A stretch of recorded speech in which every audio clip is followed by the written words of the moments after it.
ስለዚህ በዚሁ አጋጣሚ ደናግላን ያልሆኑ ሰዎች መንግስተ ሰማያትን መውረስ አይችሉም። ሁለት ክንፍ ያላቸው ብቻ ይወርሳሉ። ችግር ፈጠርኩ ይሆን?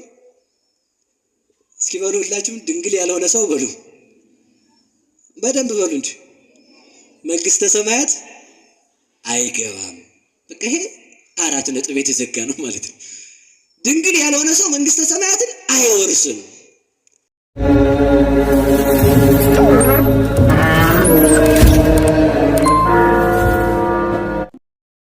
በስመ አብ ወወልድ ወመንፈስ ቅዱስ አሐዱ አምላክ። ጌትነቱን እንደ ነገስታት በጉልበት እንደ ካህናት በሀብት እንደ ጣዖታት በሐሰት ያላደረገ ዓለምን ፈጥሮ የሚገዛ የሰራዊት አምላክ ቅዱስ እግዚአብሔር አምላካችን ከባሕርይ አባቱ ከአብ ከባሕርይ ሕይወቱ ከወልድ ከባሕርይ ሕይወቱ ከመንፈስ ቅዱስ ጋር ስሙ ለዘላለም የተመሰገነ ይሁን። እግዚአብሔርን የወለደችልን የሕይወታችን መሶብ ከሞት ወደ ሕይወት ከርኩሰት ወደ ቅድስና ከጨለማ ወደ ብርሃን ከሲኦል ወደ ገነት ከአሳር ወደ ክብር የወጣንባት ሥላሴን ያየንባት ዓይናችን ንጽሕተ ንጹሐን ቅድስተ ቅዱሳን ድንግል ማርያም ለስም አጠራሯ ክብርና ምስጋና ይድረሰው። ጻድቃን ሰማዕታት ደናግል መነኮሳት እንደየክብርና እንደየሞገሳቸው ክብርና ምስጋና ይድረሳቸው። እኔም እንደመጣሁ ወደዚሁ ወጥቼ አባቶችን ስም አልጠየቅኩም። ይቅርታ እንደምታደርጉልኝ ተስፋ አድርጋለሁ። በሕያው እግዚአብሔር ስም ይቅርታ እየጠየቅኩ ሁላችሁንም አባቶችን ሊቃውንት አባቶች፣ መምህራነ ወንጌል፣ አበው ካህናት፣ ዲያቆናት፣ የቅድስት ቤተ ክርስቲያን ልጆች፣ ምእመናን ሁላችሁም አንድ አምላክ በሚሆን በአብ በወልድ በመንፈስ ቅዱስ ስም እንደምን ዋላችሁ? አቤት እንደምን ዋላችሁ? እንደምን አመሻችሁ? እስከዚህ ሰዓት ድረስ ያደረሰን የሰራዊት አምላክ ቅዱስ እግዚአብሔር አምላካችን ለስም አጠራሩ ክብርና ምስጋና ይድረሰው። እግዚአብሔር እንደፈቀደና እግዚአብሔር እንደወደደ ለተወሰነ ደቂቃ የምንነጋገርበት የትምህርታችን ርዕስ የሚሆነው ወተውባ ለይእቲ ብእሲት ክልኤ ክንፍ ከመ ዘዐቢይ ንስር፣ ለሴቲቱም እንደ ታላቁ ንስር 2 ክንፍ ተሰጣት በሚል ቃል ለተወሰነ ደቂቃ እንነጋገራለን። ለሴቲቱ በሉ እስኪ አቤት 2 ክንፍ ተሰጣት። ቃሉን ሁላችሁም ታውቁታላችሁ። የት ላይ እንዳለ ሁሉ ራዕየ ዮሐንስ ምዕራፍ 12 ቁጥር 14 ላይ የምናገኘው ኃይለ ቃል ነው። እግዚአብሔር እንደወደደና እግዚአብሔር እንደፈቀደ መጠን ብቻ ክንፍ ምንድነው፣ ሴቲቱ ማናት የሚለውን ብቻ አይተን እንጠቀልላለን ማለት ነው። ይህንን የጻፈልን ራእዩን የጻፈልን ለመጀመሪያ ጊዜ ቅዱስ ዮሐንስ ወልደ ነጎድጓድ አይቶ ጽፎታል። በኋላ ከተቃጠለ መጻሕፍት ከተቆነጻጸሉ በኋላ እንደገና ቅዱስ ዮሐንስ አፈወርቅ ሱባኤ ገብቶ መልሶ ጽፎልናል። ከዚህ ውስጥ እናገኘዋለን ማለት ነው። በአጭር ቃል ብቻ ሴቲቱ ማናት? ክንፍስ ምንድነው? በዚህ ዓለም ክንፍ ያለው ሰው ታይቶ አይታወቅም አይደል? ምናልባት ስልክ ላይ በስልክ በኮምፒውተር ክንፍ ሊሰራ ይችላል እንጂ ክንፍ ያለው ሰው አይተን አናውቅም። እና መጽሐፍ ቅዱስ ምንድነው እያለ ያለው? ክንፍ ያላት ሴት አለች አለ። እንደምን ያለ ክንፍ ነው ብለናል? እንደ ንስር ያለ ክንፍ አላት አለ። ስለዚህ መጽሐፍ ቅዱስ ጥሬውን ብቻ ይዘን እንሄዳለን የሚሉ ሰዎች ይህንን ታርገው ሊፈቱት ይችላሉ። አንደኛ ሴት ናት። አዎ። ሁለተኛ ደግሞ ያቺ ሴት ደግሞ ክንፍ ያላት ናት። ክንፏ ደግሞ እንዴት ያለ ነው ብለናል? ከመ ዘዐቢይ ንስር፣ እንደ ታላቁ ንስር ያለ ክንፍ አላት። የተሰጣት ክንፍ ደግሞ 2 ክንፍ ነው አለ። 2 ክንፍ ያላት ብቸኛ ሴት አለች ማለት ነው። ያ እንግዲህ አሁን ሲተረጎም ሴት የተባለችው እናታችን ቅድስት ድንግል ማርያም ናት። እንደምታውቁት ለዚች ሴት 2 ክንፍ ተሰጣት። የክንፍ ጥቅሙ ምንድነው? አቤት ምንድነው የክንፍ ጥቅሙ? መብረሪያ ነው አይደል? ክንፍ ያለው ዋናው የክንፍ ጥቅም ምንድነው ቢባል መብረር ነው። አንድ ክንፍ ያለው ፍጥረት የለም፣ ቢኖርም አይበርም። አንድ ክንፍ አያበርም። 2 ክንፍ ያላት ሴት ናት አለን። ለምንድነው ብለናል? ከመ ትስርር ወታምስጥ። ይቺ ሴት 2 ክንፍ ለምን ተሰጣት ብለን ስንጠይቀው በራ ትሄድበትና ታመልጥበት ዘንድ ነው። ከፍ ብላ በልዕልና ትበርበት ዘንድ ነው ይላል። የክንፍ ጥቅሙ መብረር ከሆነ እንግዲህ ተመልከቱ፣ ያሞራ ክንፍ ቢወጣ እስከ ደመና ነው። ያሞራ ክንፍ ከነዚህ ሁሉ በላይ ደግሞ የንስር ክንፍ አለ። የንስር ክንፍ የሚበረው ከደመና በላይ ነው። ንስር ዝናብ እንኳን አይመታውም። ዝናብ በሚጥልበት ሰዓት ደመናውን አልፎት ይሄዳል። አሞራዎች ሊበሉት ሲከቡት ፀሐይን ብቻውን ትክ ብሎ ማየት የሚችል ፍጡር ንስር ብቻ ነው። ፀሐይን ትክ ብሎ ማየት የሚችል ፀሐይን ትክ ብሎ እያያት ሌሎቹ አሞራዎችና አይዋፋት ሲከቡት እነሱን ትቷቸው ጥሏቸው ፀሐይን እያየ ስለሚበር የፀሐይ ጨረር ስለምትወጋቸው ተመልሰው ይመጣሉ። ይህ ንስር ዝናብ አያገኘውም። መኖሪያው በምድር ቢሆንም እንኳን የንስር መጫወቻው ሞገድ ነው። ንስር በሞገድ እንደተጫወተ ይኖራል። ያ ማለት ደመናው ወደ ታች ሲወርድ ዝናብ የያዘ ደመናና ዝናብ ያላዘ ደመና ሁለት ደመና ነው ያለው። ደረቅ ደመናና እርጥብ ደመና የሚባል። ደረቅ ደመናና እርጥብ ደመና ሲገናኝ መብረቅ ይወለዳል። መብረቅ ሲወለድ የንስር መጫወቻው ደረቁንና እርጥቡን ደመና እንዳይገናኝ በመግፋት ነው። ሞገድ የተባለው ምስጢር ነው። ንስር የተባሉ ሊቃውንት አባቶቻችን ናቸው። የሊቃውንት አባቶቻችን ህሊና ምስጢርን በማራቀቅ ይኖራል እንጂ ምድራዊ ነገርን በማሰብ አይኖርም። ፀሐይን ብቻ እያየ ይሄዳል ማለት ምን ማለት ነው? ሊቃውንት አባቶቻችን ፀሐይ ክርስቶስን ብቻ እያዩ፣ ምእመናን ደጋግ አባቶቻችን ፀሐይ ክርስቶስን ብቻ እያዩ በክርስቶስ ተመስጦ ይኖራሉ ማለት ነው። ክርስቶስን ብቻ በማየት ሌሎቹን አራዊትን የሚያሸንፋቸው ማንን በማየት ነው? ፀሐይን በማየት ነው። አሞራ አለ፣ አይን አለው፣ ፀሐይን ግን አያያትም። ፀሐይን ማየትና በፀሐይ ማየትና ፀሐይን ማየት ይለያያል። በፀሐይ ማየት ትልም ይችላል። ፀሐይን ማየት ግን ለንስር ብቻ የተሰጠው ነው። ፀሐይን ትክ ብሎ የሚያይ ንስር ነው። እግዚአብሔርን የሚያይ ንጹህ ህሊና ያለው ክርስቲያን ብቻ ነው። በፀሐይ መመራት ሁሉም ይችላል። በዚህ ዓለም መኖር ሁሉም ይችላል። በእግዚአብሔር መግቦት መኖር ሁሉም ይችላል።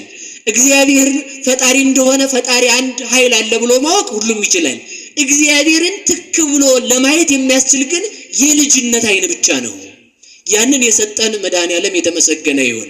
ስለዚህ ተመልከቱ፣ እንደ ታላቁ ንስር ያለ የንስር ክንፍ እስከ ደመና አይደለም። የንስር ክንፍ ከደመና በላይ እንደሆነ ሁሉ ተመልከቱ፣ አንድ ንስር የተባለው ሕያው እግዚአብሔር አምላካችን ነው። ሰረረ ንዑስ ኦፍ ወአብዳን እንዘይነብሩ ታሕተ ጽላሎቱ እንዳለ ሊቁ በሃይማኖተ አበው። አንድ ወፍ ነበረ አለ፣ ተነስቶ ከዛፉ ላይ አረፈ። ከዛፉ ላይ ተነስቶ ደግሞ ሰነፎች ጥላው ስር እንደተቀመጡ በረረ ይላል። ያ ማለት ምን ማለት ነው? ንዑስ ኦፍ የተባለ ጌታ ነው። ዛፍ የተባለ መስቀል ነው። ዛፍ ሰዎችን እንዲያስጠጋ ቅጠሉ ጥላ እንዲሆን ፍሬ አፍርቶ እንዲመግብ ከመስቀሉ የክርስቶስን ስጋና ደም አግኝተናልና በዛፍ ሁሉም ሰው እንደሚጠጋበት በመስቀል እኛ ክርስቲያኖች ተጠግተን ሕይወተ ነፍስ አግኝተንበታል። ከዲያብሎስ የቁራኝነት የባርነት ጥላ ወጥተን ክርስቶስን ተጠግተንበታልና ያ መስቀል ምን ይባላል? ዛፍ ይባላል። ሰነፎች በጥላው ስር ተቀምጠው ማለት አይሁድ ክርስቶስን እናጠፋዋለን ብለው በሰቀሉበት መስቀል ስር ተቀምጠው ሳለ መስቀሉ የድህነት ባለቤት በሆነው በክርስቶስ መድኃኒት ሆኖ ክርስቶስ መስቀሉ ላይ ከተሰቀለ በኋላ ወደ መቃብር ወርዶ ተመልሶ አረገ ማለት ነው። ስለዚህ ንስር የተባለ ራሱ መድኃኔዓለም ክርስቶስ ነው። ፀሐይን በማየት ይበራል አለ። ተመልከቱ፣ ራሱን በማወቅ የሚኖር እግዚአብሔር ብቻ ነው። እግዚአብሔርን የሚያውቅ ማን ብቻ ነው? በሉ ንገሩኝ እንጂ እግዚአብሔር ነው። ስለዚህ እንደ ንስር ክንፍ ያለ ተሰጣት ይላል። በሉ እስኪ ሁላችሁ እንደ ንስር በሉ ያለ ምን ተሰጣት? እንደ ንስር ያለ ክንፍ ተሰጣት። ለዛች ሴት ሁለት ክንፍ ነው የተሰጣት። ክርስቲያኖች ልብ ብላችሁ ስሙኝ። በሁለት ክንፍ ብቻ ነው በሮ መንግስተ ሰማያት መግባት የሚቻለው። ሁለት ክንፍ ምንድን ነው? አንደኛው ክንፍ የተባለው ሃይማኖቷ ነው። የድንግል ማርያም እምነቷ ነው። እስኪ በሉላችሁ ክንፍ ምንድን ነው? በሉ እንጂ ንገሩኝ። እምነቷ ክንፍ ይባላል። ንስር ቢበር እስከ ጠፈር ነው። ድንግል ማርያም ግን ጠፈር ሳያግዳት ፍጥረታት ሁሉ ከሰው ልጆች ወገን እግዚአብሔርን ብቻ በማሰብ የምትታወቅ ድንግል ማርያም ናት። ያ ማለት ተመልከቱ፣ አንተ ሰው እግዚአብሔር የሰጠህን ሕሊናን ተጠቀምበት ይላል። ማን የሰጠህን በሉ ንገሩኝ እንጂ በምንም ነገር አንኮራም። እኛ የምንኮራው እግዚአብሔር ሕሊናን ሰጥቶ ስለፈጠረን ብቻ ነው። ለምን መሰላችሁ? ሰው ሁሉን ነገር ሊወስድብን ይችላል። ሕሊናችንን የሚወስድብን ሰው ግን የለም። ሰው ቤት ውስጥ አሽጎ አካላችን እንዳይወጣ ሊቆልፍብን ይችላል። ሕሊናችን ከኪሩቤል መንበር፣ ከስላሴ መንበር፣ ከኪሩቤል ዙፋን እንዳይደርስ የሚከለክለን ሰው የለም። ስለዚህ ያንን ሕሊና ነው ድንግል ማርያም ያመጠቀችው። የሚመጥቅ ሕሊና አለ፣ የሚወርድ ሕሊና አለ። የሚመጥቅ ሕሊና ሲባል ተመልከቱ፣ ቅዱስ ዮሐንስ አፈወርቅም እንዳለው ምንድነው? ንስር ቢበር እስከ ጠፈር ነው ይላል። እስኪ በሉላችሁ፣ ንስር ቢበር በሉ እስከ የት ነው? አሁን ወፍ ፕሌን ቢበር እስከ የት ነው? ስንት ማይል ነው ወደ ላይ ከፍ? ስንት ጫማ ነው ርቆ ሊሄድ የሚችለው? በምታውቁት ልክ ተናገሩ። እኔ እንግዲህ ብዙ ሄጄ አላውቅም። የኔ ያህል ጫማ ሲባል ሰምቻለሁ። ብቻ ደመናን ነው ሊያልፍ የሚችለው። ከዛ በላይ ይችላል? እሺ ንስር ቢሄድ ደግሞ ሊሄድ የሚችለው እስከ የት ነው? እስከ ጠፈር ይሄዳል ማለት ነው። የንስርን ያህል እንኳን ማን መሄድ አይችልም። እኛ የፈለሰፍናቸው ቴክኖሎጂዎች ሁሉ መሄድ አይችሉም ማለት ነው። ከዛ በላይ ግን አስታውሱ፣ ንስር ቢበር እስከ ጠፈር ከሆነ ተመልከቱ፣ አንሰ አሐውር ሀባሎ ወልደ እጓለ እመሕያው ይነብር በየማነ አብ፣ እኔ የሚሄደው በአብ ቀኝ እስከ ተቀመጠው እስከ ማን ነው አለ? እስከ ወልድ ድረስ ይሄዳለሁ። የንስር ቢበር እስከ ጠፈር ከሆነ ዮሐድ ቅዱስ ዮሐንስ ወንጌላዊ የበረረው እስከ የት ነው ካላችሁን? እስከ ስላሴ ልብ ነው ብዬ መልስላችኋል። እስኪ በሉላችሁ፣ እስከ ስላሴ በሉ፣ ልብ በሉ እንጂ። ገብርኤል ቢበር እስከ ዙፋኑ ድረስ ነው። ንስር ቢበር እስከ ጠፈር ድረስ ነው። መልአክ ቢበር እስከ ኪሩቤል ሱራፌል ቢበሩ እስከ ዙፋኑ ድረስ እስከ ጥጓ ነው ማለት ነው። እስከ ዙፋኑ ጥግ ድረስ ነው። ቅዱስ ዮሐንስ ወንጌላዊ ግን የበረረው እስከ የት ነው ካላችሁኝ? እስከ ኪሩቤል ዙፋን ነው። ያ ብቻ አይደለም፣ ዙፋን ከሆነ ከላይ መቀመጥ ነው። የአብን ልብነት የወልድን ቃልነት ገብቶ ያወቀው። ስለዚህ እስከ የት ነው ማለት ነው? እስከ ልበ ስላሴ ይበራል ማለት ነው። ይሄ ምን ይባላል? ክንፍ። እስኪ በሉ ክንፍ በሉ። የክርስቲያኖች እኛ የምንበረው እስከ የት ነው ካላችሁኝ? እስከ ሀባሎ ወልደ እጓለ እመሕያው ይነብር በየማነ አብ፣ በአብ ቀኝ እስከሚቀመጠው እስከ ወልድ ነው አልኳችሁ። ወልድ ደግሞ የማን ቃል ነው ብላችሁ ስትጠይቁኝ ቅዱስ ዮሐንስ ማን ይመልሳል? ቀዳሚው ቃል ውእቱ፣ ያ ቃል በመጀመሪያ ነበረ፣ ያም ቃል እግዚአብሔር ነበረ አለ። የቃል ሀገሩ የት ነው? የቃል ሀገሩ የት ነው? የእናንተ የቃላችሁ ሀገሩ በሉ እንጂ ንገሩኝ። ውስጣችን የቃላችሁ ሀገሩ የት ነው? የቃል ሀገር ልብ ነው። የቃል ሀገሩ ማለት ነው። እስኪ በሉ ልብ በሉ። ስለዚህ ቃል ብሎ ሲናገር እስከማን ልብ ድረስ በረረ ማለት ነው? እስከ ስላሴ ልብ። አብን በልብነት ከዊን፣ ወልድን በቃልነት ከዊን፣ መንፈስ ቅዱስን በሕይወትነት ከዊን ገለጠልን ማለት ነው። ይህንን ክንፍ ያገኘው ከየት ነው ካላችሁኝ? ከድንግል ማርያም ነው ያገኘው። ለዚህ ክንፍ የበቃበት ምንድነው ካላችሁኝ? አንደኛ ሃይማኖቱ ነው። ሁለተኛ ድንግልናው ለዚህ ክብር አብቅቶታል። ከቃሉ ጋር ናችሁ? ስለዚህ በዚሁ አጋጣሚ ደናግላን ያልሆኑ ሰዎች መንግስተ ሰማያትን መውረስ አይችሉም። ሁለት ክንፍ ያላቸው ብቻ ይወርሳሉ። ችግር ፈጠርኩ ይሆን? እስኪ በሉ ሁላችሁም ድንግል ያልሆነ ሰው በሉ፣ በደንብ በሉ እንጂ መንግስተ ሰማያት አይገባም። በቃ ይሄ 4 ነጥብ የተዘጋ ነው ማለት ነው። ድንግል ያልሆነ ሰው መንግስተ ሰማያትን አይወርስም። ሁለት ክንፍ ምንድነው? አንደኛው ድንግልና ነው። ድንግልና ምንድነው ብላችሁ ስትጠይቁኝ የሃይማኖት ድንግልና ከክህደት ንጹህ የሆነ ሰው ማለት ነው። ገብቷችኋል አይደል? አሁን ድንግል የሆነ ሰው ደግሞ መንግስተ ሰማያት አይገባም። እሺ መልሼ ስነግራችሁ እነዚህ 5ቱ ሰነፎች ደናግል መንግስተ ሰማያት አልገቡም ማለት ድንግልና ብቻውን አያድንም ማለት። እንግዲህ ድንግልና ምንድነው ካላችሁን ከክህደት ደናግላን የሆኑ ብቻ ናቸው መንግስተ ሰማያት የሚገቡት። በክርስቶስ ያመኑ የህሊናቸው ድንግልና በመናፍቃን ትምህርት በዚህ ዓለም ፍልስፍና ተወስዶ እግዚአብሔርን ያልካዱ ሰዎች ለመንግስተ ሰማያት ይበቃሉ። አንድ ክንፍ ድንግልና ነው። ሁለተኛ ሁለተኛ ክንፍ ሃይማኖት ነው። እስኪ በሉ ሃይማኖት በሉ። ክንፍ ነው። ቅዱስ ዮሐንስ ይህንን ትምህርት ያገኘው ከየት ነው ካላችሁ ከድንግል ማርያም ነው። እስኪ በሉ ከድንግል ማርያም በሉ። እንግዲህ መልሼ እሷ ጋር አምጥቼ ትምህርቱን እዚህ ላይ ቋጨው ነው ማለት ነው።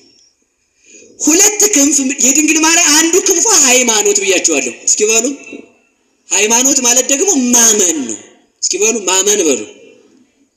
በደንብ በሉ እንጂ በማን ማመን? እግዚአብሔር ይስጥልኝ። በእግዚአብሔር ማመን ማለት ተመልከቱ፣ በፍጹም በፍጥረታት ሁሉ ሊያደርጉት የማይችሉትን እምነት የፈጸመችው ድንግል ማርያም ናት። ማን ሁሉ አልኳችሁ? በዓለም ላይ ማንም ሰው ቢሆን ፍጥረታት እንኳን ሊቀበሉት ሊያስቡት የማይችሉትን ማለት ነው።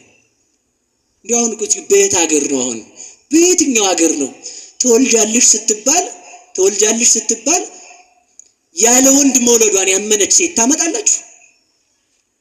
በሉ ንገሩኝ እንጂ። ይህንን ለማመን ምን ያስፈልጋል? የሃይማኖት ጉልበት። እስመ ከመዝ አቅመ ሰናይታ ለሃይማኖት፣ የሃይማኖት ጉልበቷ እስከየት ነው ብትለኝ እንደ ድንግል ማርያም ነው። እንዴት? ሰው ያለ ወንድ መውለዱን እንኳን አምና ከፍጥረታት መካከል የተገኘችም ለመውለድም የተመረጠች እሷ ናት። ያለ ወንድ እንዴት እንደሚወለድ ምልክት ምሳሌ ሳይኖራት አምና የተቀበለች ናት። ይህ ነው ሃይማኖቷ የሚባለው። ለዚህ ነው ሊቃውንቱ ምን ይሏታል? ብጽዕት አንቲ እንተ ተአምኒ ከመ ይከውን ቃል ዘነገሩኪ እምኀበ እግዚአብሔር። ከእግዚአብሔር ተቀብለው ከእግዚአብሔር አምጥተው ቃልን ሲነግሩሽ የምታምኚ አንቺ ብጽዕት ነሽ። እስኪ በሉ ከእግዚአብሔር አግኝተው በሉ የነገሩሽን ምን የምታምኚ በሉ እንጂ። አንድ ክንፍ ተሰብሮ ነበር። ያ ምንድነው? የሃይማኖት ክንፍ። የሃይማኖትን ክንፍ የሰበረች ማናት? ሔዋን ናት። ሔዋን በቅጠል ተጠራጥራ በቅጠል እንኳን እግዚአብሔርን ማመን ሲያቅታት ያንን ተመልከቱ። ቅጠልን በመብላት እግዚአብሔርን የካደችውን ሔዋንን ተመልከቱ። እግዚአብሔርን ያለ ዘር ተወልጃለሽ ተብላ በሃይማኖት ምን ሆነቻት? ክንፍ ሆነቻት ማለት ነው። ሔዋን ህሊናዋ በመውረዱ ወደ ታች አወረደችን። ድንግል ማርያም ህሊናዋ ከፍ በማለቱ ወደ ሰማይ አወጣችን። ለዚህ ነው ሊቃውንቱ ምን ይላሉ? ሃይማኖት ክር ነው ይላሉ። እስኪ በሉ ሃይማኖት በሉ ክር ነው። ሃይማኖት ክር ሲሆን ትህትና ደግሞ ዘይት ነው። እስኪ በሉ ትህትና በሉ ዘይት። እሳት ለመንደድ ምን ያስፈልገዋል?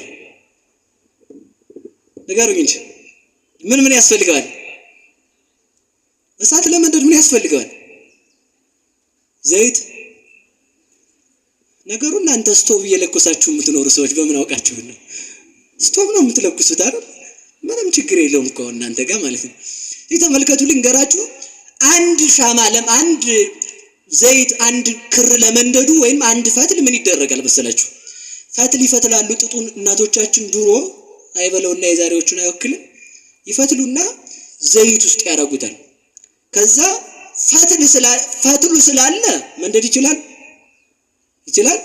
አይችልም። ምን ያስፈልገዋል? ፈትሉ ላይ እሳት ያስፈልገዋል።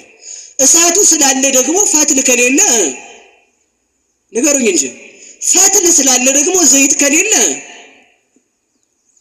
በሉ እንጂ መልሱልኝ። ፈትል በሉ እሳት ዘይት። ፈትል ሃይማኖት ነው። የድንግል ማርያም እምነቷ እስከየት ነው ቢባል ማንም ለክቶ ሊያውቀው ይችላል። ዝም ብቻ ነው ልንል የምንችለው ማለት ነው። ስለዚህ ተመልከቱ፣ ፈትል ሃይማኖት ከሆነ ያ በክሩ በዘይት ውስጥ ያለው ፈትል የተባለ እምነቷ ነው። ዘይት የተባለ ትህትናዋ ነው። የድንግል ማርያም ምንዋ ነው አልኳችሁ? ዘይት ነው። ከዚያ በፈትሉ አናት ላይ እሳት ተጭሮ ወይንም እሳት ተደርጎበት በፈትሉ ላይ እሳቱ እንደሚነድ ተመልከቱ። በፈትሉ ላይ እሳቱ እየወረደ ወደ ታች ላለው ሰው ሁሉ እንደሚያበራ ሃይማኖት የተገለጠልን እሳት እግዚአብሔር ስጋዋን የተዋሃደላት አማናዊት ፈትል ድንግል ማርያም ናት። የድንግል ማርያም እምነት ነው እግዚአብሔርን ያወረደው። የድንግል ማርያም እምነት ነው እግዚአብሔር የገለጠው። ሃይማኖት ብቻውን አላመጣውም። ለምን? ምን ያስፈልጋል? ዘይት በሉ እንጂ። ዘይት ደግሞ ትህትና ነው። ትህትናዋ ደግሞ ምንድነው ካላችሁ የአምላክ እናት ነኝ ብላ እንኳን አልሰደድም ያላለች ትሁት ናት። አሁን የባለስልጣን እናቶች፣ የባለስልጣን ሚስቶች፣ የባለስልጣን እህት ወንድሞች በተራ መኪና ይሄዳሉ? እንደው ሌላውን መሰደዱን ተውት፣ እንኳን አንገራግራቸዋቸው ማለት ነው። አይሄዱም፣ ጥጋባቸው ማለት ነው። ደግሞ እንዳታጣሉኝ እሺ፣ ደግ ናቸው፣ በቃ ተውኳቸው። እና ምን ለማለት ነው የፈለጉት? አያረጉትም። ድንግል ማርያም ግን የእግዚአብሔር እናቱ ስትሆን ተመልከቱ። ተሰደድ ስትባል እኔ አንተን ወልጄ ለምን ነው የምሰደድ? በፍጹም አልወጣትም። እግዚአብሔርን ትንቢተ ኢሳይያስን እንኳን ስታነብ ድንግል ትጸንሳለች ወንድ ልጅ ትወልዳለች የሚለውን ስታነብ እንኳን ኧረ ይህች ድንግል ወልዳ ልጇን አዝዬላት ጭራሮ ለቅሜላት ውሃ ቀድቼላት ልብስ አጥቤላት አቀበት ቁልቁለቱን አዝዬ አውጥቼ አውርጄላት አለች እንጂ እኔ ብሆን የሚል የለባትም። ይሄ ትህትናዋ ነው እግዚአብሔር እሷን እንዲመርጣት ያደረጋት። ያ ደግሞ ለምን መረጣት ከተባለ ደግሞ እንድትመረጥ ሆና የተገኘች በክንፍ ስለበረረች መሬት ተቀምጣ ጽርሐ አርያም የሚደርስ ሕሊና ስላላት። እዚህ ዓለም ተመልከቱ፣ ሔዋን በገነት ሆና ወደ ሲኦል ስታወርደን ድንግል ማርያም በዚህ ዓለም ሆና ወደ ገነት ለመውጣት በቃን ማለት ነው። ለምን በእሷ ላይ መጣ ካላችሁን፣ ከቃሉ ጋር ናችሁ። አንድ ነገር ይናገራል ቅዱስ አባ ጊዮርጊስ ጋስጫ። ድንግል ማርያምን እግዚአብሔር ወደ ሰማይ ሳያወጣ ወደ ምድር መጣ ይላል። ለምን ቢባል ተመልከቱ፣ ፈትሉ ከሱ ጋር ደርሷልና። በድንግል ማርያም ፈትልነት የመጣው ክርስቶስ ነው ለኛ ሊያበራልን የበቃን። ስለዚህ እሷን እያየ በእሷ በብሬት እናቱ እምነት የሁላችን የክህደት እምነት ተቆረጠልን። የእሷን ክንፍ እንዲሰጠን መድኃኔዓለም የተመሰገነ ይሁን። የእሷን ያህል ባናምንም በእሷ እምነት ይመረናል። የኛን ክህደት ሲያየው የእናቱን እምነት አይቶ ይመረናል። ለዚህ ነው ቅድም እንዳልኳችሁ ምንድን ያልኳችሁ ደናግላን ያልሆኑ ሰዎች መንግስተ ሰማያት አይገቡም ማለት ከሃዲ መንግስተ ሰማያት አይገባም። የህሊና ድንግልና አለ፣ የማየት ድንግልና አለ፣ የመስማት ድንግልና አለ፣ የማሽተት አለ። ብቻ ወደ 8 አይነት ድንግልና አለ። እሱን አልዘረዝርም አሁን ማለት ብቻ የሥጋ ድንግልና ግን አይደለም። ይሄን እንድታውቁት ፈልጋለሁ። የምን ድንግልና ነው? በሃይማኖት ተጠብቀው የኖሩ ሰዎች ቢያንስ ምክንያት ድህን እመቤታችን አለቻቸው፣ ለመዳን ምክንያት አለቻቸው። ምክንያቱም የድንግል ማርያም የእምነቱ ኃይል በፍጥረታት አይመዘንምና እሷን የሰጠን እግዚአብሔር የተመሰገነ ይሁን። ስለዚህ ሁለተኛው ክንፍ የተባለው ደግሞ ምንድነው ካላችሁኝ ትህትናዋ ነው። እስኪ በሉ ክንፍ ምንድነው ንገሩኝ እንጂ። ትህትና ክንፍ ተብሎ ይጠራል። የድንግል ማርያምን ትህትና በአንድ ቃል ብቻ ልንገራችሁ። ሰዎችን ሲያሙ ሰዎች ይናደዳሉ አይናደዱም? ንገሩኝ እንጂ። እሺ እናንተን አሁን ብናማችሁ ትናደዳላችሁ አትናደዱም? እኔም ጭምር እንናደዳለን አንናደድም? ግን እኮ ይኸውላችሁ ሰው ምን ይላል መሰላችሁ? እኔ በፍጹም ያ ሳይሆን የሚያናድደኝ መታማቴ ሳይሆን እንደው በዚህ ነገር መጠርጠሬ ነው ይላል መልሶ ማለት ነው። እንዲያ እኮ አይደለም፣ ይሄም ትዕቢት ነው መልሶ ማለት ነው። በዚህ ነገር መጠርጠሬ በሌላ ተመልከቱ። ሰው ራሱን ሌባ ነኝ ሲል ራሱን የሆነ ነገር ፈልጎ ነው። በፍጹም እንዳንተ አይነት በከተማው የለም እንዲባል ፈልጎ ነው ማለት ነው። ድንግል ሰው በሰራው ስራ እንኳን ተመልከቱ። ቅዱስ ዮሐንስ አፈወርቅ እንደሚለው አንተ ሰርቀህ ሌባ ነኝ በማለትህ ጻድቅ የምትሆን ከሆነ ጻድቁ ኃጢአት ሳይኖርበት ኃጢአተኛ ነኝ ሲል የሚያገኘው ክብር ምን ያህል እንደሆነ ታውቃለህ ይላል። ሰው ሰርቆ እውነቱን እኮ ነው። ሰርቀህ ሌባ ነኝ ስትል ትክክል ነህ፣ ግን ኃጢአትህን በማመን ምን ታገኛለህ አለ። በሉ ንገሩ፣ ክብር በሉ እንጂ። ስንሰደብ የሚያስጠላን ስንሰደብ ሰው ሲንቀን የሚከፋን ምን ስለሆነ ነው ማለት ነው? ስላልገባን ነው ማለት ነው። ክርስቲያን ማለት እንደሞተ ሰው ሆኖ የሚኖር ሰው ነው። እስኪ በሉላችሁ ክርስቲያን ማለት በሉ እንደሞተ ሰው ሆኖ የሚኖር። እንደሞተ ሰው ሆኖ መኖር ማለት ምን ማለት ነው?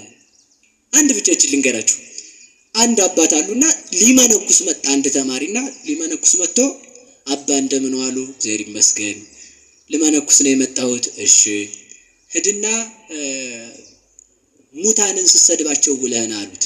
የሞቱትን ሰዎች መቃብር ያሉትን እየሰማችሁ ነው። ማንን ትሄዳላችሁ? ጭንቅ እኮ ነው በእውነቱ ማለት ነው። ሰውን ማስተማር ራሱ በጣም ጭንቅ ነው። ምክንያቱም እኛ ገና አልገባም። መታዘዝ ተመልከቱ፣ መታዘዝ በጣም ትልቅ ጉልበት አለው። እምቢተኝነት መታዘዝ ተመልከቱ የማይቻለውን ነው የሚያስችለው። ድንግል ማርያም የማይቻለውን የቻለችው በምኗ ነው? በመታዘዟ እኮ። አንድ አባትም አድርገውታል። አንድ አባ ዮሐንስ የሚባሉ አባት ነበሩ፣ ጻድቅ ናቸውና አርፈዋል። እሺ በዚህ ዘመን ያለ ሰው አላልኩም አደራችሁን። እና እሳቸው አንዱን ተማሪያቸውን ሂድና አንበሳውን አባ ዮሐንስ ይጠራል ብለው ይዘውና አሉት። ሄደና ጎዳና ሲጀምር ቆይ አሉት። እሺ እንካ በእጅ ስጋ ያዝና ጆሮውን ይዘውና አሉት። ማንን ነው በሉ ንገሩኝ እንጂ ይቻላል? እሺ ብሎ ሄደ ማለት ነው። እሺ ስላለ ተመልከቱ ወይም የመታዘዝ ጉልበቷ ምን ያህል እንደሆነች አስቡ። እሺ ብሎ ሄዶ ስጋውን እያሳየ ተመልከቱ። ሊጎረስ እኮ ነው። ትሄዳላችሁ፣ ውሻ ራሱ ታመጣላችሁ እናንተ። እንኳን ውሻ ድመት አታመጡ እንዴ! ቀልድ ነው እንዴ? ግራ ተዋጭራለች ማለት ነው። ሄዶ ስጋውን እያሳየ አባ ዮሐንስ ና ብለዋል ብሎ ጆሮውን ይዞት መጣ ማለት ነው። የምን ጉልበት ነው ካልከ የመታዘዝ ጉልበት። ሰው ሲታዘዝ ኃይልን ያገኛል። እየሰማችሁ ነው? መታዘዝ ተመልከቱ። ህፃናት እኔ በዛውም ለአንድ ነገር ልንገራችሁ። ቅዱስ አባ ጊዮርጊስ ዘጋስጫም ይላል አንድን ህፃን ልጅ እናቱ ትታው ብትሄድ እባብ መጥቶ አብሮት ቢተኛ አይበላውም ይላል። እየሰማችሁ ነው? የዓመት ልጅ እንደው እባቡን ብድግ አድርጎ ጉርስ ቢያደርገው እባብ መርዙን እርጭት ቢያደርግ አይበላው። የህፃኑ ደግነት የእባቡን መርዝ ያጠፋዋል ማለት ነው። ሰው ደግነት ነው ያጣው። ስለዚህ ተመልከቱ ሂድና ምን አሉት? የሞቱትን ሰዎች ስትሳደቡ ለና ትችላላችሁ ባሉ ነገሩኝ እንጂ ሄዶ ጅሎች እናንተ ብቻ ነው እንግዲህ የመረጠውን የተሳደበውን ስድብ አልጻፉልንም፣ ግን ይመስለኛል ሳስበው በእኛ አጠራር እንድናገረው እናንተ ጅሎች ደግደ እየመረጣችሁ ስደቧቸው። ማትረቡ እናንተ አጭሮች፣ እናንተ የፈረሳችሁ፣ እናንተ የትል ጎረቤቶች፣ ዝናብ የሚያድርባችሁ መኖሪያ የላችሁ ብቻ ምኑን እንደሰደበው አላውቅም። እንዲህ ያለ ሲወግራቸው ውሎ በስድብ መጣ ማታ። አባ አላቸው አቤት ሲሳደቡ እየመጣው አላቸው። እሺ ዛሬ ነገ ደግሞ ሄድና ስታመሰግናቸው ዋል አሉት። ምን ስትላቸው ባሉ ነገሩኝ እንጂ ሄዶ ደግሞ እናንተ ቅዱሳን የተከበራችሁ ሲላቸው ዋለ ማለት በደንብ አድርጎ ሲያከበሰብሳቸው እንደናንተ ያለም የለ ቤተክርስቲያን ወድቃችሁ የምትኖሩ ክርስቶስን የምትጠብቁ እንዲያ ሳይሆን አይቀርም ብዬ ነው ምርቃሉ ሲላቸው ውሎ መጣ ማታ። መጣው ሰደብ ትናንት ሲሳደብ ዛሬ ሳመሰግኑ እየመጣው አላቸው። ሂድና እንደዚህ አሁን አሉት። እስኪ በሉላችሁ ሂድና በሉ ንገሩኝ እንጂ እንዴቱን እንደዚያ ሂድና እንደዚህ አሁን ማለት ሰው ሲሰድብህ የተሰደብከው ስድብ አንተን እንዳይነካ አድርገህ አስበው። ሰው ሲመርቅህም ላንተ ክብር እንደማይጨምርልህ አስብ። ለዚህ እኮ ነው አንድ አባት አህያ አላቸው። ኧረ በጣም ይቅር በለኝ የአህያ ያህል ክብር የለኝም አሉ። ምክንያቱም አህያ የተጫነችውን በክብር የምታደርስ ናት። እኔ ግን የእግዚአብሔርን ሕግ በልቼ የጨረስኩኝ ከአህያ አንሳለሁ እንጂ እንጨት አላቸው። እንዴ እንጨት እኮ በገባበት እሳት ውስጥ ነዶ እዚያው የሚቀር ነው። እኔ ለተሰጠችኝ ሃይማኖት እንኳን በሰማዕትነት ያልሞትኩ እንዴት እንጨት ትለኛለህ አንተ? ዝም ብለህ ከብት አላቸው። ከብት እኮ ጌታውን ያወቀ ግርግም ላይ ተገይቶ ትንፋሹን የገበረ ነው። አንተ ድንጋይ አላቸው። ውይ ድንጋይ ቤተ መቅደስ የሚሰራበት አሉት። አሁን ሰው የሚሰድባችሁን እኮ ማሳጣት ትችላለህ። በጣም የምንናደደው እኛ ምን ስለሆነ መስሏችሁ ነው? ሰው የሚናገረውን ነገር ናን ብለን ስለምናስብ እኮ ነው። ሰው የፈለገ ነገር ቢል ማድረግ ይችላል ባሉ ነገሩኝ እንጂ አይችልም። ስለዚህ አይደለሁም እኮ ነው መልሱ። እንደው አሁን እንደው ተመልከቱ የቱን ያህል ብንሰደብ የሚመጥን ስድብ ሊገኝ ይችላል። እኛ የትኛውንም አይገኝም። ቅዱስ ዮሐንስ አፈወርቅ ይላል ከብት ልበልህ አንተ ሰው ይልና አይ ከብትስ ጌታውን ያውቃል። እሺ ውሻ ልበልህ ውሻ የጌታውን ቤት ይጠብቃል። እሺ እንግዲያውስ ምን ልበልህ? እባብ ልበልህ እባብስ ወገኑን አይነድፍም። እሺ ጭልፊት ልበልህ ጭልፊትም ልጆቿን ታሳድጋለች ወገኖቿን አትበላም።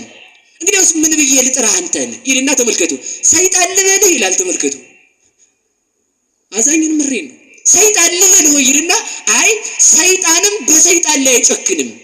አንተ ግን በወንድምህ ላይ ስለጨከንክ ከሰይጣንም ብሰሃል። ሰይጣን የገንዘብ ባሪያ አይደለም፣ አንተ ለገንዘብ ባሪያ ሆነሃል። ሰይጣን የሱስ ባሪያ አይደለም፣ አንተ ለሱስ ባሪያ የልማድ እስረኛ ሆነሃል። ምን ልልህ እችላለሁ? እንኳንስ ክርስቲያን መባል ሰው ብዬ ልጠራ ምን ያስጠራሃል? ምን የሚያስጠራ ስም አለ ይላል። ተመልከቱ እኛ የሚመጥነን ስድብ የለም እንጂ ስለዚህ ምንድነው ለማለት የፈለኩት ሰው ቢሰድበንም እንዳይረብሽን መሆን አለብን። እስኪ በሉ ሰው ቢሰድበንም በሉ እኛንም የሚገልጽ ስድብ አለ? በፍጹም የለም እኮ ተመልከቱ። ለዚህ ነው ጌታ እንኳን ምን አለ መሰላችሁ በምን አስተማሰላ ለዛቲ ትውልድ ይችን ትውልድ በምን ልመስላት አለ ሀለይነ ለክሙ ወይ ዘፈንክሙ ዘፈንላችሁ ሙሽ አላወጣችሁም አስቆቀው ነህ ለክሙ ወይ በከይክሙ ይቅርታ ዘፈንላችሁ ሙሽ አላወጣችሁም አልጨፈራችሁም አለቀስንላችሁ ሙሽ አላወጣችሁም። ይሄ ዘፈን ይፈቀዳል አይደለም ያልኩት አደራችሁ። እኔ ማለት የፈለኩት ሌላ ነው። ዘፈን የተባለ ልቅሶ የተባለ የዮሐንስ ስብከት ነው። ዮሐንስ እየበላ ቢመጣ አሃ ይሄማ ማይቀርታ ሳይበላ ቢመጣ ይሄማ ጋኔን አድሮበታል አላችሁ። እኔ ደግሞ ዮሐንስ ሳይበላ መምጣቱ በቤቱናው እንዲሳቡ ነው። ክርስቶስ ደግሞ ሲመጣ እየበላ እየጠጣ የታመሙትን በሽተኞችን ዘማውያንን ኃጢአተኞችን እየጠየቀ አብሯቸው እየዋለ ሊያድናቸው ቢቀመጥ ደግሞ ምን አሉት መሰላችሁ ይሄ ደግሞ አርከ መጸባህ ነው ኃጥአን የኃጥአን ወዳጅ የኃጢአተኞች የዘማውያን ወዳጅ ነው አሉት ሎቱ ስብሐት። ስለዚህ ምን አላችሁ ምን ባደርግላችሁ ነው የሚገባችሁ? ዮሐንስ ቢመጣ ጋኔን አለበት አላችሁ፣ እኔ ብመጣ ደግሞ የኃጢአተኛ ወዳጅ አላችሁኝ፣ በምን ልመስላችሁ እችላለሁ አላችሁ። ስለዚህ ተመልከቱ ምሳሌ ያጣለት ነው። እኛ ምሳሌ ታጣልን። ስለዚህ ምንድነው ለማለት የፈለኩት እንደ ሙታን ሆነን መኖር። እስኪ በሉ ላይ እንደ ሙታን ሆነን በሉ መኖር። ከዚህ በኋላ ማለት ነው ሰው ሲሰድበን ላለመረበሽ መዘጋጀት አለብን። አይደለውም አበቃ ከነገረኝም ትክክል ነው የሚሆነው። አዎ ልክ ነህ ሰምታችኋል። እስኪ በሉ አዎ ልክ ነህ በሉ ነገረኛ በሉ እንጂ የሚያናድዳችሁን ስድብ እስኪ አምጡት። ትልቁን ነገረኛ አዎ ልክ ነህ ልክ አይደለም። ዛሬ ነገር እዚህ ጋር ቁጭ ብለን እኔም እዚህ ጋር ሻሸን ጠምጥሜ ጤነኛ ሰው መስል እናንተም እሱ ጋር ቁጭ ብላችሁ በነጠላ ጤነኛ ሰው ብትመስሉ ስትወጡ ያው እንግዲህ ጠሽ ታረጋላችሁ አንዷን ማለት ነን እኮ በቃ ነይ አዎ ነይ በቃ አለቀ። ሰው የሚሳደበውን አጥቶ እንዲሄድ ምን ማለት ነው ማመን። ተመልከቱ እንድናምን እግዚአብሔር ይርዳን። ሁለት ክንፍ ተሰጣት። እስኪ በሉ ሁለት ክንፍ ምንና ምንድነው? ሃይማኖቷና ትህትናዋ። አንድ ነገር ብቻ ተናግሬ ልጨርስ ትምህርቱ፣ ሌላ ቀን እንማረዋለን። እሺ አንድ ነገር ብቻ ተናግሬ ልጨርስ። ከቃሉ ጋር ናችሁ? እስኪ ትህትና በሉ እንጂ ትህትና ምንድነው? የእግዚአብሔር እናቱ ስትሆን ኤልሳቤጥን ጥየቃ መሄዷ ወደ እኔ ትምጣ ያች አሮጊት ነው የሚባለው። ናቲ ስብሐት ክብር ይግባትና ማለት ነው እስኪ ለጠይቃት እንደሄድና ነው የሚባለው። ወደ ኤልሳቤጥ እንኳን ስትሄድ በትህትና ነው የሄደችው። በትህትና ተመልከቱ። ከዚያ መጥቶ እንኳን ሄሮድስ ሊያሰድዳት ሲነሳ እንኳን ተመልከቱ ወለተ አናብስት ግሩማን ለይጥሩ ባይል እፎኑ ጎይኪም ገጸ ሄሮድስ ቁንጽል አይደል የሚለው ደራሲ።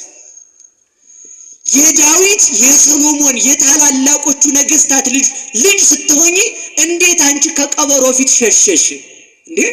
አንበሳ ቀበሮን ያሸንፋል እንጂ ቀበሮን ያሸሸዋል እንጂ ቀበሮ አንበሳን ያባርራታል እንዴ? ነብር ቀበሮን ያሸንፋታል እንጂ ቀበሮ ነብርን ታሸንፋለች እንዴ? በዚያው ላይ ተመልከቱ የኃያሉ የአንበሳው የእግዚአብሔር እናት ስትሆን የንጉሥ ሰማይ ወምድር ማለት እኮ ነው። አንበሳ የምድር ንጉሥ ነው። እግዚአብሔርም እግዚአ ምድር ወሰማይ ነው። ነብር የጫካ ንጉሥ ነው። በዛፍ ላይ የሚሮጡ አያመልጡትም። ተመልከቱ በስልጣኑ በየትኛውም በሰማይ በምድር የሚኖሩትን ሁሉ በስልጣኑ የሚገዛ የእግዚአብሔር እናቱ ስትሆኚ እንዴት የሚደክምና ትቢያ ትል የሚሆን ሰው አባረረሽ ይላታል። እየሰማችሁ ነው? ይሄ ምንድነው? መሄዷ መሰደዷ ትህትናዋ ነው። ከስደቷ በረከት እንድንሳተፍ መድኃኔዓለም ይርዳን። የእውነቴን ነው። በጣም ስናስበው የሚጨንቀን ነገር የለም። በጣም ስታስቡት ጭንቅ የሚሆን ሀገር አዝላ የተሰደደች እንጀራ አዝላ የተራበች መድኃኒት ይዛ የተቸገረች ብርሃን አዝላ የጨለመባት ሀገር አዝላ ለሀገር ጥግ ልትሆነ ኦዘት አርፎ ለዓለም ሁሉ ማረፊያ የሚሆን ልጅ ይዛ እሷ ግን ማረፊያ አታ ይዞረች ምግብ ተሸክማ እንጀራ የራባት ውሃ ተሸክማ ውሃ የጠማት ሀገር ተሸክማ ለሀገር ድነት የሄደች ድንግል ማርያም ናት። ለዚህ ነው ሁሉ ጊዜም ቢሆን አሁን በዚህ በማኅሌተ ጽጌ ሁሉ ጊዜም ስታስቡ አንድ ነገር ብቻ እንድታስቡ ፈልጋለሁ። አንድ ነገር ብቻ እንድታስቡ። እየሰማችሁኝ ነው? አሃዱ ነዳይ በሉት መስል ማን ነው ይሄ? አሃዱ ብእሲ ገዳመ ዘወፈረ። እስኪ በሉ አሃዱ ብእሲ በሉ። ገዳመ ዘወፈረ ጊዜ ያነብብ ሰላመኪ በከመ ያለምድ ወትረ ንግሥተ ሰማይ ማርያም ወሪደኪ ምድረ እንዘ ትነስኢ እማፉ ጽጌረዳ ስባት ስሙረ ታምረኪ ዘርያንከራ። የመጨረሻዬ ነው። ይህችን ብቻ ትርጉማን ተናግሬ እኔም ቤቴን ሹልክ ብዬ እሄዳለሁ። ክፍል 2 ይቀጥላል ማለት ነው። እስኪ አንድ ሰው ነበረ። አሁን በጽጌ አበባ ለምን እንዛለን አይደል? ስደቷን ለማሰብ። እስኪ በሉ ስደቷን በሉ ለማሰብ። እሷ ግንድ ስትሆን ልጇ ምንድነው? አበባ ስለሆነ ማለት ነው። እሷ አበባ ስትሆን ልጇ ደግሞ ምን ስለሆነ? ፍሬ ስለሆነ። አንድ ሰው ነበረ። ለነቤቴ ምን ላድርግላት ብሎ አሰበና ተመልከቱ 50 የጽጌረዳ አበባ ቆርጦ አክሊል ሰርቶ ስዕል አድኗ ላይ አክሊል ደፋላት። ስንት አልኳችሁ? ማኅሌተ ጽጌ ተመልከቱ። የጽጌ አበባዋን ጽጌዋን ስደቷን በማሰብ ያንን ደፋላት። አበባ ክርስቶስን የወለድሽ አላት። እንዲህ አበባ ለምን አልነው? አበባ ዝንብ ቢያርፍ ትንኝ ቢያርፍ ቀንዳውጣው ቢመጣ ከብቱ ቢያሸታት ምን አትቀየም። ዝንብ ሽንት ቤት ቆይታ መጣ እዚያ ላይ ታርፋል። ንብ ደግሞ ማስሰራው በላ መጣ ስቀስማ ዝም። ክርስቶስ ኃጢአተኛ አምላኪ ሲለው የማይቀየም የአበባ የክርስቶስ እናቱ ማለት ነው። ይህ ተመልከቱ 50 አበባ ደፋላት። ከዛ መጨረሻ ላይ የአበባ ወራት አልፎ አበባ ሲደርቅበት ምን ላድርግላት ለእመቤቴ ያለ። እስኪ በሉላችሁ ምን ላድርግላት በሉ። ለሃይማኖቴ መሰረት ለሆነች ምን ላድርግላት አለና ተመልከቱ አንድ ነገር አሰበ። ባይሆን 50 ጊዜ ተፈስሒ ተፈስሒ ልበላት። እስኪ በሉ በሞት ያፈርስ ሆን በሉ አንድ ጊዜ ብቻ ተፈስሒ ተፈስሒ ተፈስሒ ተፈስሒ በሉ እንጂ በቃ 5 ካረግነ ይብቃን ባይሆን እንዳያልቅ ሰዓቱ ማለት 50 ጊዜ ሁሉ ጊዜ ተፈስሒ ይላታል እየሄደ በ50 አበባ ልክ ማለት። ከዛ እንደዚያ እያላት ሲኖር አበባ ከዕለታት በአንድ ቀን መንገድ ሲሄድ ተፈስሒ ሳይላት ረስቶት ሄደ። ተፈስሒ ሳይል እመቤታችንን ማለት ነው እንደኛ። ከዛ መንገድ ላይ እንደሆነ ተመልከቱ ጫካ ውስጥ እንዳለ ሽፍቶች ከበው በጦር ሊገሉት ግራና ቀኝ ጦራቸውን እያመቻቹ ሳለ ለካ እመቤቴን ተፈስሒ ረስቸዋለሁ ይልና ልብሱን ያሸርጥና ስላድኗን ከፊት አስቀምጦ ተፈስሒ ይል ጀመር። የት ውስጥ በሞት ንገሩኝ። ማን አለች ግን እዛ በቃ ማን ከቦት ነበር? የድንግል ማርያም ስዕል አለ። ማን ከቦት ነበር? ሽፍታ ከቦታል። በምን ሊገሉት? በቀስት ማለት ነው። ከዛ ተፈስሒ ይል ዘይላል ዝም ብሎ። ከዛ እመቤታችን ወርዳ ተመልከቱ ካፉ ያ ቀድሞ ለሷ የሰራለት የጽጌረዳ አበባ ካፉ እየወጣ በእጇ 50 ጊዜ ስትቀበለው ሽፍቶቹ አዩ። ያንን ስላዩ ሽፍቶቹ አርፈው ቁጭ ብለው ተመልከቱ ለእመቤታችን ሰግደው መጨረሻ ላይ ተፈስሒ ጨርሶ አቡነ ዘበሰማያት አስሮ ተነስቶ ሊሄድ ሲል ሽፍታዎቹ መተው ሰገዱለት። ከዛ ሲሰግዱለት ምን አላቸው መሰለኝ? አንተ ሰው ማነህ ግን? የት ሀገር ጻድቅ ነህ አሉት። ኧረ ተው እኔ ወንበዴና ማረባ ኃጢአተኛ ሰው ነኝ አላቸው። አይ አይደለም ካንተ ጋር የነበረችው በደመና ያረገችው መላእክት ከበቧት ማናት?